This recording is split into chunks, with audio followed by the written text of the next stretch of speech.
Tradition 3. The only requirement for AA membership is a desire to stop drinking. This tradition is packed with meaning.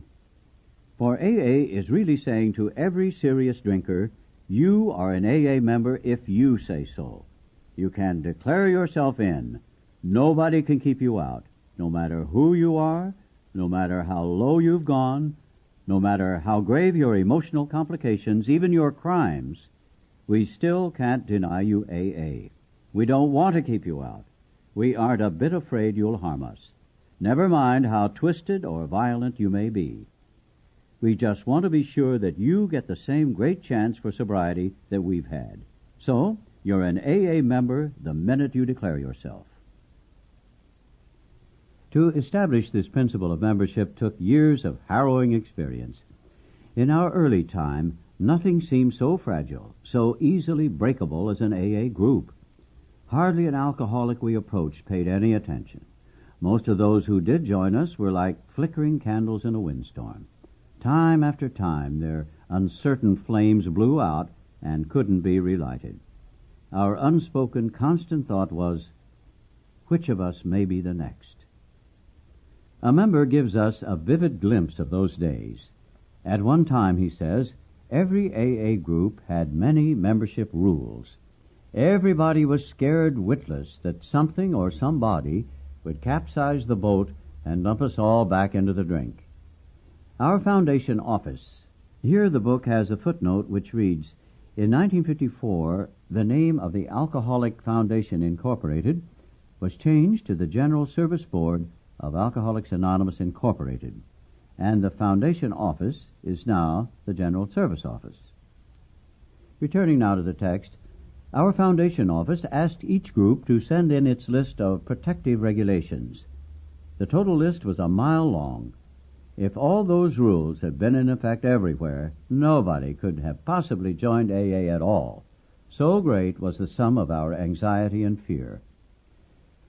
We were resolved to admit nobody to AA but that hypothetical class of people we termed pure alcoholics. Except for their guzzling and the unfortunate results thereof, they could have no other complications. So, beggars, tramps, asylum inmates, prisoners, queers, plain crackpots, and fallen women were definitely out. Yes, sir, we'd cater only to pure and respectable alcoholics. Any others would surely destroy us. Besides, if we took in these odd ones, what would decent people say about us? We built a fine mesh fence right around AA. Maybe this sounds comical now. Maybe you think we old-timers were pretty intolerant. But I can tell you there was nothing funny about the situation then. We were grim because we felt our lives and homes were threatened, and that was no laughing matter. Intolerant, you say? Well, we were frightened. Naturally, we began to act like most everybody does when afraid. After all, isn't fear the true basis of intolerance? Yes, we were intolerant. How could we then guess that all those fears were to prove groundless? How could we know that thousands of these sometimes frightening people were to make astonishing recoveries and become our greatest workers and intimate friends? Was it credible that AA was to have a divorce rate far lower than average? Could we then foresee that troublesome people were to become our principal teachers of patience and tolerance?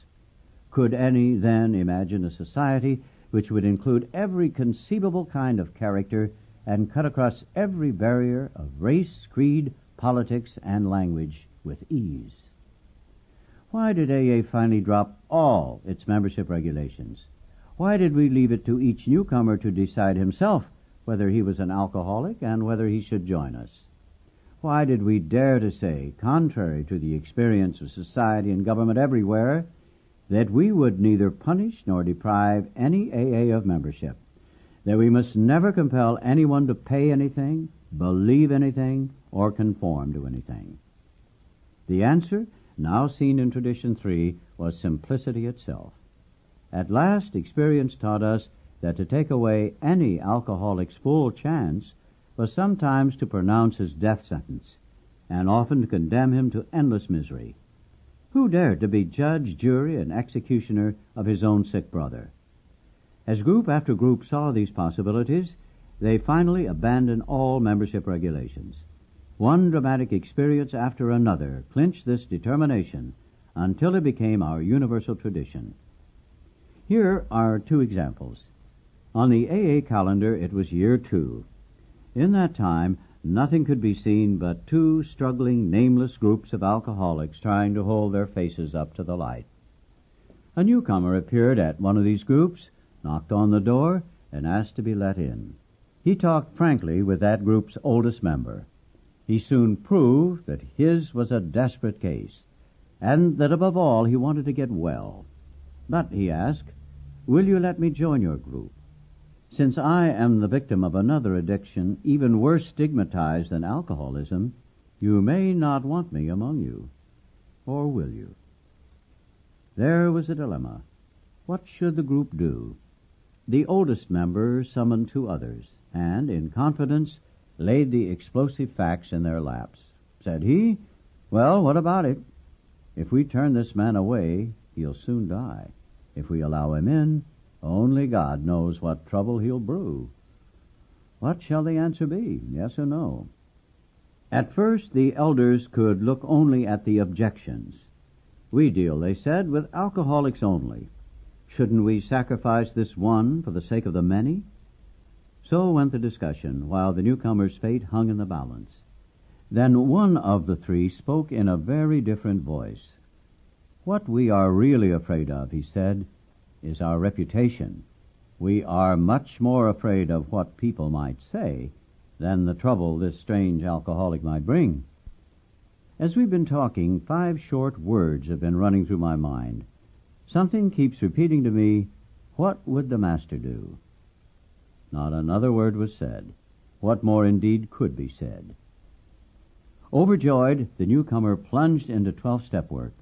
Tirelessly, he laid AA's message before scores of people. Since this was a very early group, those scores have since multiplied themselves into thousands. Never did he trouble anyone with his other difficulty. AA had taken its first step in the formation of Tradition 3. Not long after the man with the double stigma knocked for admission, AA's other group received into its membership a salesman we shall call Ed. A power driver, this one, and brash as any salesman could possibly be. He had at least an idea a minute on how to improve AA. These ideas he sold to fellow members with the same burning enthusiasm with which he distributed automobile polish. But he had one idea that wasn't so saleable. Ed was an atheist. His pet obsession was that AA could get along better without its God nonsense. He browbeat everybody, and everybody expected that he'd soon get drunk, for at the time, you see, AA was on the pious side. There must be a heavy penalty, it was thought, for blasphemy. Distressingly enough, Ed proceeded to stay sober. At length, the time came for him to speak in a meeting. We shivered, for we knew what was coming. He paid a fine tribute to the fellowship. He told how his family had been reunited. He extolled the virtue of honesty. He recalled the joys of 12-step work. And then he lowered the boom. Cried Ed, "I can't stand this God stuff. It's a lot of malarkey for weak folks. This group doesn't need it, and I won't have it. To hell with it."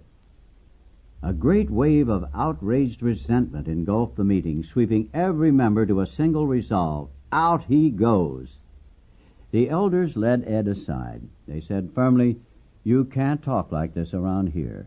You'll have to quit it or get out."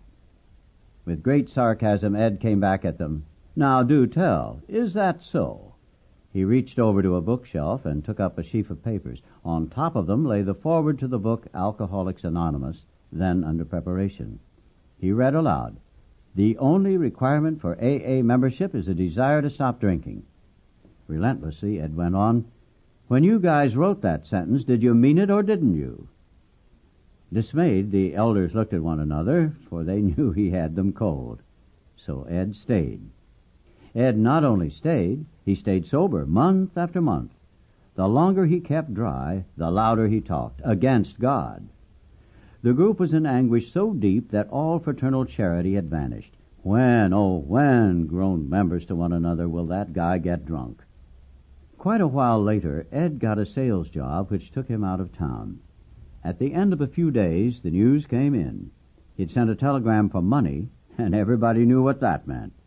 Then he got on the phone. In those days, we'd go anywhere on a 12-step job, no matter how unpromising. But this time, nobody stirred. Leave him alone. Let him try it by himself for once. Maybe he'll learn a lesson. About 2 weeks later, Ed stole by night into an AA member's house, and, unknown to the family, went to bed. Daylight found the master of the house and another friend drinking their morning coffee. A noise was heard on the stairs. To their consternation, Ed appeared. A quizzical smile on his lips, he said, "Have you fellows had your morning meditation?" They quickly sensed that he was quite in earnest. In fragments, his story came out. In a neighboring state, Ed had holed up in a cheap hotel. After all his pleas for help had been rebuffed, these words rang in his fevered mind: "They have deserted me. I have been deserted by my own kind. This is the end. Nothing is left." As he tossed on his bed, his hand brushed the bureau nearby, touching a book. Opening the book, he read. It was a Gideon Bible. Ed never confided any more of what he saw and felt in that hotel room. It was the year 1938. He hasn't had a drink since. Nowadays, when old-timers who know Ed foregather, they exclaim, "What if we had actually succeeded in throwing Ed out for blasphemy? What would have happened to him and all the others he later helped?" So the hand of Providence early gave us a sign that any alcoholic is a member of our society when he says so.